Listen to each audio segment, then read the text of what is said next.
So what role did New York Magazine founder Clay Felker play in your development? There's a very specific reason why I went to UC Berkeley to get a journalism degree. What was that?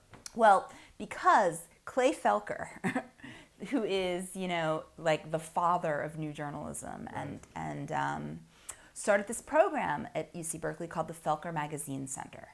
And he basically, you know, Felker discovered Tom Wolfe, and he discovered Gail Sheehy, and he discovered New York Magazine, and he and started New York Magazine. That's right.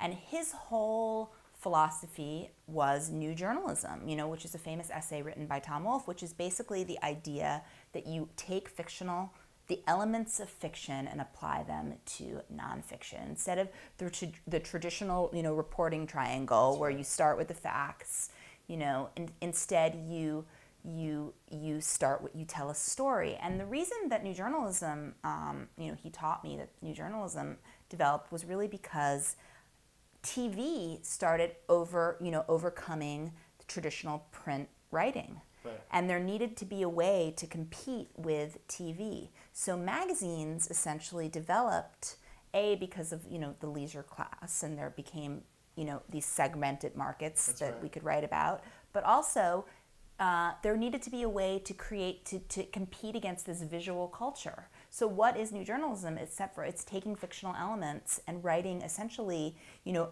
a movie right. on the page. He died I think he died in early July of '08. Okay. And his funeral, his memorial service, which was at Tom Wolfe's place out in Southampton, was really fun. It's a celebration.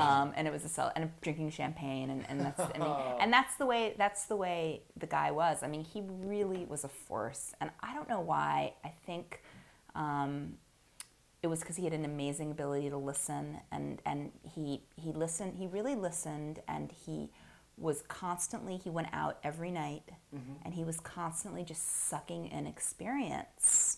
And so I think that makes a really great editor. But he also just had, you know, this really amazing ability to recognize what a writer's passion was, and to be able to say, well, then, you know, I think you should do a story on that. I mean, I think, you know, when it was at Esquire, I'm not sure about the facts about this, but, you know, it was he that told Gloria Steinem to go dress up as a Playboy bunny and experience what it was like. You know, and she wrote that famous piece.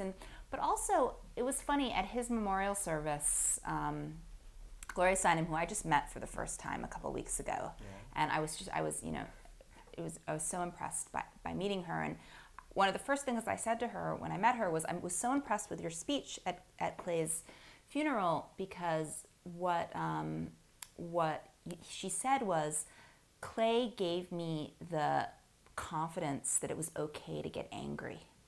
So wow. I know, which I thought was really interesting, because, you know, that she said, you know, we would get into fights, and he would, you know, we'd scream at each other, and she said I would walk away, and I'd think, oh my God, I'm never going to have another job again. He's going to fire me. And then I'd hear him on the phone saying, you know, Gloria Steinem was saying this, and it just like, it would pass. And what it was that sometimes passion is anger. Right. And so, and it just passes through, and it doesn't mean that the relationship's over, or that, you know, you're a bad person. But that's right. So I thought that was really influential. And this one time, I was editor of a magazine at Berkeley, working with him, and the magazine came back from the printer, and it was absolutely riddled with errors.